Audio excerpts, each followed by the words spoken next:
It's that time of the week. We are breaking down one of your dynasty teams. That's right, giving baby. as much advice that we possibly can. Mm-hmm. And if you want to be considered for this video series, because we do one video a week, you can join our Discord with the link in the description. In the text channels over there, there's one that says Dynasty Team Grades. You can place your team in there. Make sure you do it with the screenshots. Can't promise that your team will be done, but we always look through it every week. Agreed. And try to choose a team that we feel like we could potentially help. So you can see JC's team is now on the screen. This is JC's team. Context, it's a 12-team dynasty league. 2 quarterbacks, okay? Not super flex, 2 quarterbacks. 2 quarterbacks. And it's a half PPR scoring format. Yeah. My overall thoughts, just to start, I mean, I'm going to be looking down a lot because I have his team here on my phone. Right. My overall thoughts would be these kind of teams are some of my favorite teams to own. It's really, really fun to have 2 to 3 elite pieces on your squad, young elite guys that you can build around, and then have a bunch of draft capital. I mean, the draft capital automatically stands out with this team. You know, we're looking at 5. Is it 5 firsts in 2023? I think so. 4 5 firsts, yeah. 2 seconds. 4, 5, yeah. Or is it 5 seconds? 1, 2, 3, 4. 4 seconds. 4 seconds. So these teams, I really like these teams. I really like building around them because the longevity of his quarterback and tight end position really helps him to go get those young talents and focus on those guys. So let's go position by position. We'll give some advice as we go. So what do you think about this quarterback room here, Badake? You have to start 2 quarterbacks in this format. Yeah, this quarterback room is good. Patrick Mahomes, Trevor Lawrence. I think it lacks depth just in case one of these guys gets hurt. Totally. Just in case anything happens. I think in a 2 quarterback league, I think a minimum maybe I want is 4 quarterbacks. Get these lower tier guys, whatever, you know, a Carson Wentz, a Matt Ryan, you know, a Jameis Winston, any one of those guys that you can get in those late rounds. I would probably do. But the thing is, this is hard because this is a 2 quarterback league, and I'm pretty sure these quarterbacks go early. You know, even those not super flex. I think the idea would be similar to super flex. I would say they would go a little bit earlier because you have to start at least 2. Exactly. So I think if there was one weakness, like these 2 guys are keys. They're monsters. They are foundations. You just need some backups, pure backups, just in case. Unless, hey, maybe lock up their backup, you know? Right. You know, get Patrick Mahomes back or get Trevor Lawrence back up. Maybe that can be a little bit more comfortable. Maybe not something that you want to do, but maybe that's the best option instead of wasting draft capital or trying to trade for another guy that's just going to sit on your bench, you know? That's what I was thinking as well, because obviously I'm glad that we're not saying to sell Trevor Lawrence. I think we're on the same page there. Just because I feel like this is a guy, again, who was one of the best prospects we had seen in a decade. Yeah. And I don't think his current trade value, I mean, people hit me up for Trevor Lawrence as well. I have him in some leagues. I'm like, it really doesn't benefit me at all to sell him right now. It just does not make sense. So I'm glad that we're holding there. I think patience is the best advice for this room, but also I don't know what your rules are, JC, in this league. In our follower leagues and in our home leagues, we have a rule established where you do have to have a starter. You have to have, you know, your best team out there, and you also have to have enough players to have a starting lineup. So, you know, what happens when Mahomes on bye, Lawrence is on bye? Do you have what are your league settings? Are you going to be penalized for not having a starter in those scenarios? And Badake, you made a really good point. I mean, honestly, maybe it's not a good idea to go out and trade for players and give up capital, but because you definitely want to lose with this team, everything I'm going to be suggesting is we're tanking really until 2023. For sure. Maybe it is a good idea to pick up like one of these well, you couldn't pick up these guys backups, but a backup in the league. So that way if you know these guys are on bye, you can at least stick a backup in there. Technically, you know, you might not get any points from that player, but at least you're fulfilling the league requirements. You know, other ideas in case you want to invest into someone. I think Jimmy G's a pretty decent buy right now. Okay. I'll be honest. I mean, he's someone Yeah, who he's either 30 or he's under 30, and he only costs about a 4th round pick. So that's something that I would potentially consider, maybe just to bolster some depth there in that room, I think he's going to get a starting chance. This is as much as we disrespect Jimmy G, he also brought his team to an NFC championship, a Super Bowl before. So I think that could be worth looking into. But, again, with these 23 firsts, I think my main goal next year is probably building the running back and wide receiver room. But at the same time, I think there's enough second round picks there to get a quarterback in next year's class. Agreed. You have so much depth in draft capital that you can get talent everywhere. You can get one of these quarterbacks. You can get some running backs. You can get another wide receiver. Like, you have enough capital to actually start building your team in a good way next year, which is exciting for you. Yeah. So we'll look at the running back room next. This is without question the worst running back room we have seen on this team, maybe ever, as far as like a team that we've reviewed on our channel. But that's really good for you. I'll be honest. That is really good for your current team strategy. I think that's smart. I think it's brilliant. These are the best running backs that you can start, which means technically you're fulfilling your league requirements. Hey, go out and put your best team out there. My best team is out there. Technically.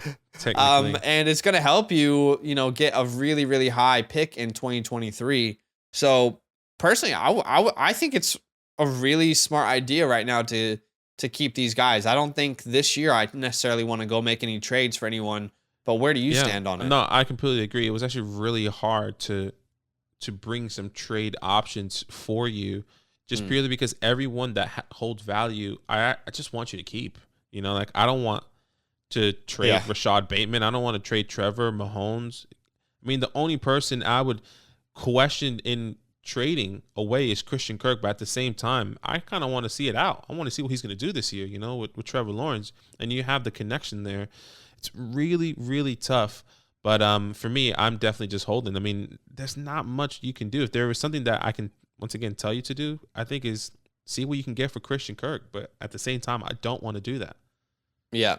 Just with the running backs, quickly, I would say, this is where I'm looking to spend my 523 first. Like, not on all of them, but it's a really good running back class. So let me give you some hope. Guys like Bijan Robinson, Jahmyr Gibbs, Devin Achane, Tank Bigsby, Zach Evans. These are all running backs that could be starters in the league next year if if things work out. Bijan feels like a real lock at this point.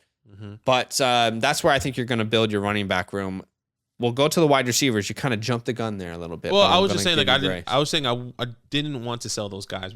That's all I wanted to say. That's okay. Obviously a weak spot again, but I think this is good for your strategy. I'm gonna give you players that I would hold, that I would sell mid-season, and players that I think potentially could become sells if value rises. Okay. Rashad Bateman and Tyquan Thornton.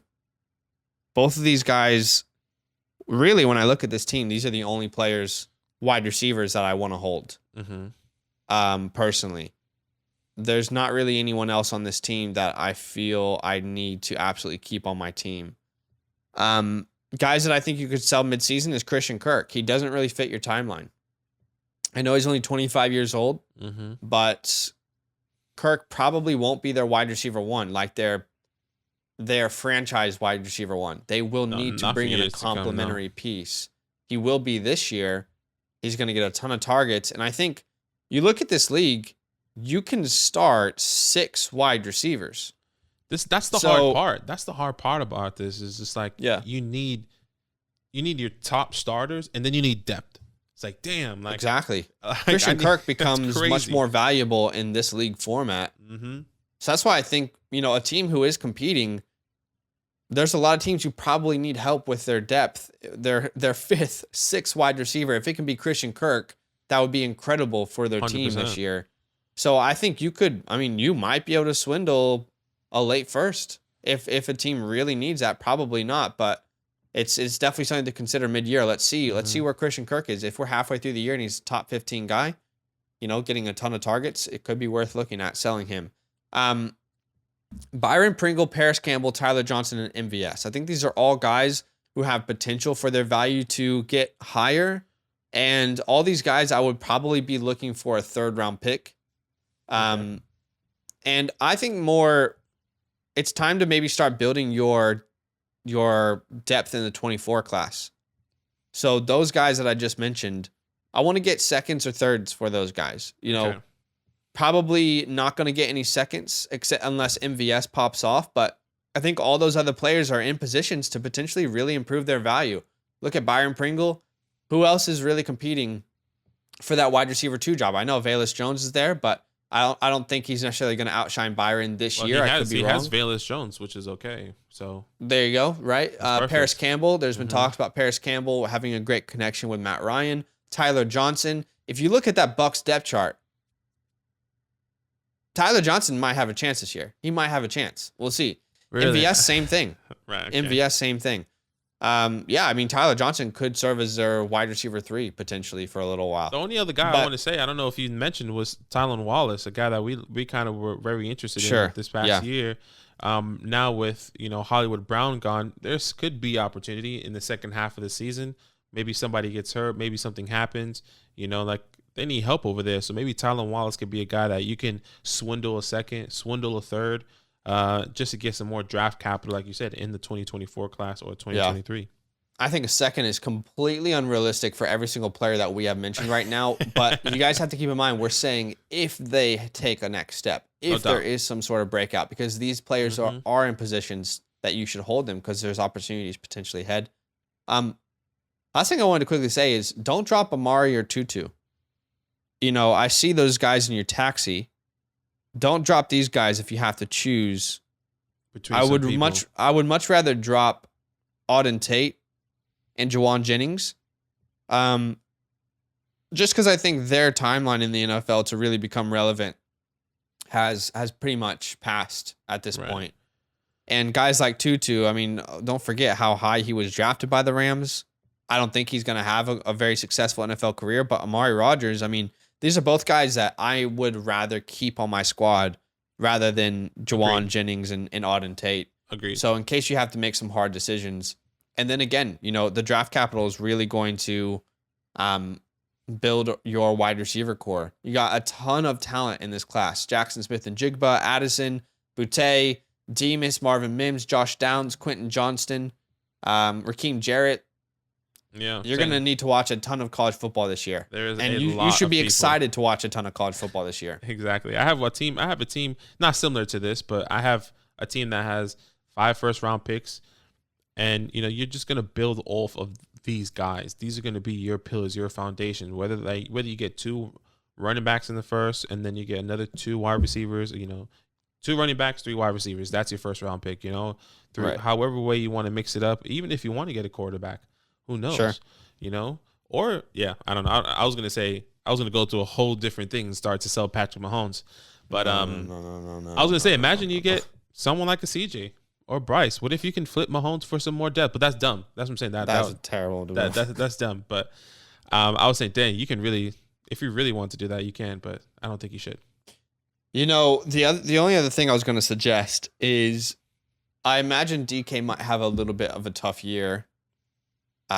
With Drew Lock, I imagine we're probably not looking at a top 5 finish. We're probably not looking at a top 12 finish. I think top 20 is still realistic because of his talent. And I think if mid-season we see him struggling, I am still betting on the talent long term. I still think that he can figure it out. They can figure it out. So, worst case scenario, if the team, whoever has DK Metcalf in your league, is struggling, midway through the year, you can see, which one of these first is going to be the latest first. And then you can go ahead and send one of those firsts to get a solidified piece in your lineup. Because all of a sudden, you're taking less risk of hitting on all these picks, right?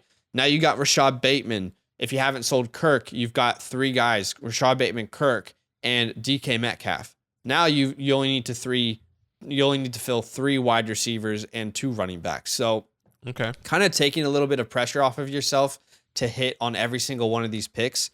That was just a player that I would say keep him on your radar for this year. At tight end, I don't think there's much that we need to talk about. It's pretty much set. Kyle Pitts. Yeah, you keep him. Yeah. So team grade, I gave this a B+. And obviously right now it looks terrible. But it does. If you consider the draft capital, I think there are solid foundational pieces in Mahomes, Trevor, Bateman, Pitts.